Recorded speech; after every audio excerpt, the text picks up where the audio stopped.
Marvel Comics is home to a wide array of characters. We always get caught up talking about the big names, the Thors, the Spider-Mans, the Captain Americas, but what about the little guys? What about the ones that Marvel seems to have completely forgotten about and let disappear with no trace of what they've been up to or where their story is going? Characters like Daisy Johnson. Daisy Johnson, the awesomely powerful S.H.I.E.L.D. agent known as Quake, came on the scene in spectacular fashion as the secret weapon of Nick Fury during his Secret War. She was almost instantly a super popular character. Her power set is also very impressive to boot, as an inhuman with super strength, reflexes, speed, and endurance, all of which are known to be slightly greater than the likes of even Captain America. And of course, Quake's main power is vibration manipulation, which allows her to generate massive earthquakes, hence the name. Both her popularity and her power just kind of increased more and more over time, especially with her appearance in the Agents of S.H.I.E.L.D. TV show, but then it seemed that her appearances from that point onward just became less and less frequent, to the point that now she's just kind of gone? I think her last significant appearance was in 2015 in S.H.I.E.L.D. Volume 3 when she faced her own father, Mr. Hyde, and that's a bummer because many a fan loved seeing her. But from Nick Fury's ace in the sleeve to Spider-Man's forgotten sidekick, Alpha. The super incredibly powerful new Spider-Man sidekick known as Alpha seemed to come and go like a fart in the wind, and speaking as an avid farter, I would know. He first appeared in Amazing Spider-Man number 692 in August of 2012, and was a completely unimpressive Midtown High student who went to visit Horizon Labs where he got exposed to Parker particles, and yes, that's actually what they're called. He gained the ability to create a hyperkinetic form of cosmic energy tied to the forces of the universe that he could use in blasts and beams, and he could also let off massive explosions, and he had tons of other powers too. He became the spokesman for Horizon Labs and the sidekick to Spider-Man. But basically, he was super irresponsible and unpredictable with his power. For Spider-Man, power and irresponsibility do not go together, and so he depowered Alpha to only about 10% of his original power. Alpha just was not very well liked by fans, and while he continued to operate as a hero and got his own little solo series in 2013, he just kind of stopped appearing at all and has been all but forgotten by Marvel. Or we could talk about Omega the Unknown. Omega the Unknown is one of the wildest superhero concepts I have ever heard of. So basically, back in 1975, Steve Gerber created mechanical beings who lived out on a planet called Protaris, and they were going to be wiped out due to changes to their planet's climate that they just couldn't adapt to. So they created biological humanoid beings who could succeed them, and they sent these beings off to other sentient worlds where they could learn and gain skills that they would then pass on to their next model, constantly improving. James Michael Starling was the final model who was sent to Earth and raised by Protarian androids disguised as humans. He had a psychic connection to the previous model X3Z, who had gained the power of harnessing biospheric energy, which was then passed to James Michael Starling, and the Protarians knew that this power would be too much for their creations and decided to set out to destroy them. The character, or characters as you can tell, were absolutely wild, but they didn't really stick with readers, with X3Z being destroyed by the police in Las Vegas and James completely vaporizing himself, and they just stayed gone until he came back, revealed to be stuck in Chthon's other realm in Darkhold Omega in 2022, but just as quickly as he came back, he was completely gone again. Or we could even talk about characters as cool as Darkhawk, who still get forgotten about. Darkhawk is one of the most frustrating characters that Marvel has, because honestly, he is so cool, but Marvel has no idea what to do with him. Christopher Powell was the son of a cop and a district attorney when he witnessed his father taking a bribe from a mob boss, and he stumbled upon an amulet that gave him the ability to transfer his consciousness to the Darkhawk armor. It was an ancient Shi'ar magical armor, and it was very cool, and it gave Chris quite the set of abilities. Obviously, he had the classic superhuman strength, speed, durability, agility, and reflexes,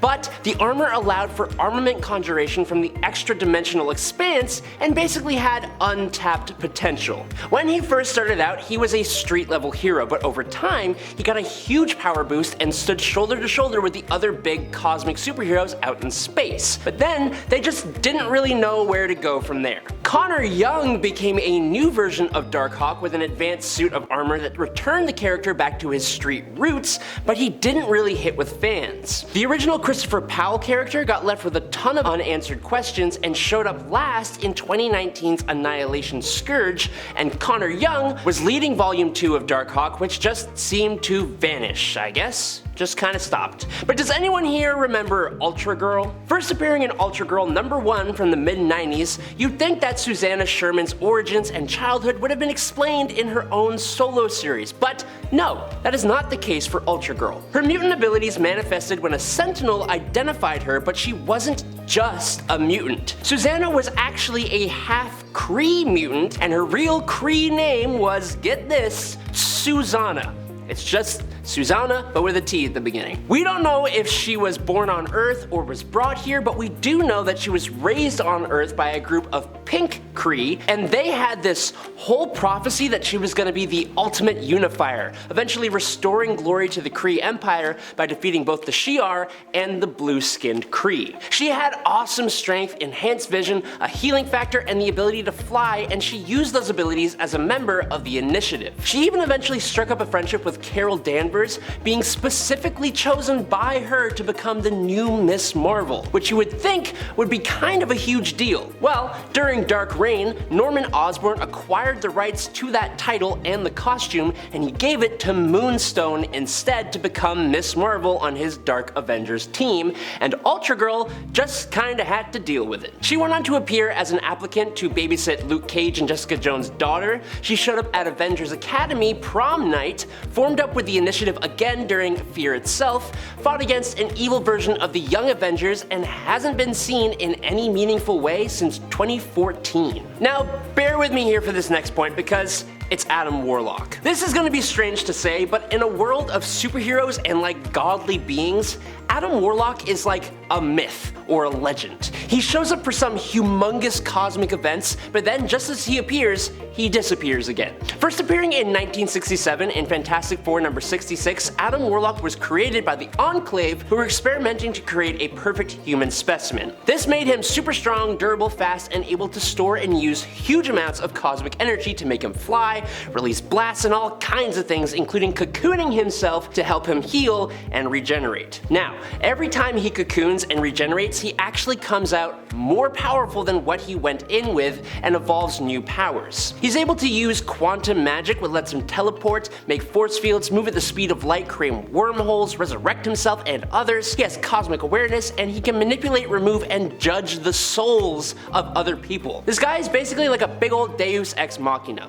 but that's the problem. He gets reborn, attunes to a new universal threat, defeats that threat, and disappears again. The last time he showed up was in 2018's Infinity Wars, which kinda sucked, and he just kinda showed up, went inside the Soul Stone, helped save the day, transported Gamora somewhere completely random in the universe, gave the Infinity Stone sentience, and then he disappeared again, yet to be seen since. But now we're gonna go way back for the Rawhide Kid. A gunslinger from the 1800s with dozens of cowboy adventures to brag about, Johnny Rawhide Kid Bart is one of Marvel Comics' oldest characters, but also one they have seemingly tried to sweep under the rug. Just for a little bit. Johnny Bart got his own adult-oriented reboot under the Max imprint, where he was reimagined into a gay gunslinger, and the portrayal of homosexuality within that comic was super criticized for being stereotypical, campy, just plain offensive. What could have been the Rawhide Kid's big push from his relative obscurity instead became a big old embarrassment that Marvel had to apologize for, and they subsequently buried the Rawhide Kid. He's had some moments working with the Avengers and the West Coast Avengers, but otherwise has pretty much been relegated to background cameos. Now, similar to the Rawhide Kid, the Masked Raider is another one of the oldest cowboy heroes in comics, debuting at a time when cowboys were the dominant trend. But because that was literally just the trend of the time, the Masked Raider was quickly lost to time, just like a lot of the other cowboy heroes, the Rawhide Kid included. They revived him in their 1000th issue in 2019, but completely reimagined the Masked Raider as a multiversal legacy, meaning the title was to be passed on to different people. Now, this huge change to the Masked Raider's backstory and purpose got people pretty excited for what was to come. Marvel even had the Masked Raider's new inheritor teased through cameos and guest appearances appearances with the character in possession of the Eternity Mask, and then just as he was revealed to be some guy named Dr. Carlo Zoda, Marvel buried the whole thing in a really hard to follow time loop in Defenders Volume 6 at the start of 2022, and we haven't really seen him since. But how about a character that hangs out with the X-Men? Hepzibah. An alien from the Mephistoid species, Hepzibah escaped her planet after she was condemned to become food at a Shi'ar Imperial banquet. Together with her fellow prisoners, she formed the Starjammers, a team of intergalactic travelers with different abilities, and she also became the love interest of Corsair, who was the father of Cyclops, Havoc, and Vulcan, the Summers brothers. After Vulcan wiped out Corsair and Hepzibah ended up stranded on Earth, she basically joined up with the X-Men despite not actually being a mutant. She donned an X-Men suit and accompanied them on missions, specifically creating a bond with Warpath. She fought against the Hulk in World War Hulk without doing diddly squat to the guy. She joined up with X-Force, moved to Utopia with the mutants, almost got deported from Earth by sword, and then in All New X-Men Volume 1 number 23 from 2014, she managed to return to space with the Starjammers and a returned Corsair, and that is basically as far as it goes. We have not seen her in any significant way since then. And now for this point, Griffin Gogal was just an ordinary plumber with a smoking habit doing his ordinary job when an elderly psychologist couldn't afford to pay the plumbing bill. So instead, this psychologist offered to cure Griffin's smoking habit through hypnosis. Well, what do you know? This psychologist was actually an alien, and the hypnosis had the added benefit of unlocking Griffin's superhuman abilities, which are basically just the same abilities as Superman and the ability to perform any skill at an ultra level. Captain Ultra basically became a joke character. With his new powers, he went out to try and find a new purpose, applying to be a part of a bunch of different teams, both heroic and villainous. Teams like the Frightful Four, who rejected him for his fear of fire, the Defenders, who accepted him but very briefly, the Initiative, who made him babysit other heroes, and the Revengers. It was with the Revengers where he got himself arrested and he ended up in prison, and he moved around to different prisons but hasn't really been seen again since 2016, as far as I can tell. I think the fact that he just never became that popular can be for a handful of reasons. For starts, his absolutely horrible painter's palette of a costume, but then there's his incredibly generic name, and the fact that his powers are just Superman but not as strong, and there are a whole handful of characters with the same kind of thing, but even stronger. And that, my dear nerds, is the end of the video. Thank you so much for watching all the way to the end on Top 10 Nerd today. I'm Adam Andrews, and I will catch you guys on the flippy flop. Until then though, stay safe and peace out, nerds!